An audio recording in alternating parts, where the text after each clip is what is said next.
Assalamu alaikum. Thank you, Honorable Teacher, for giving me a chance to say something about myself. Well, my name is Tanharul Islam Mahmud. My father's name is Hafizul Islam, and my mother's name is Jasmine Bego. My father lives in abroad, and my mother is a homemaker.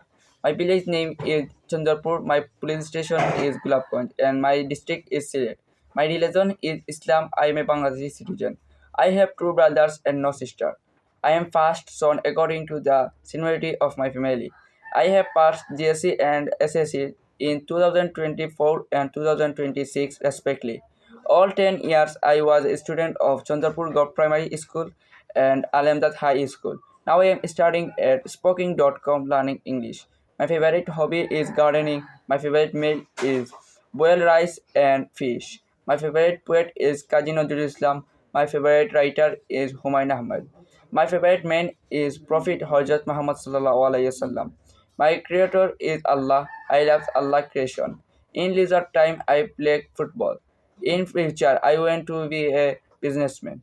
Thank you for listening. Assalamu alaikum.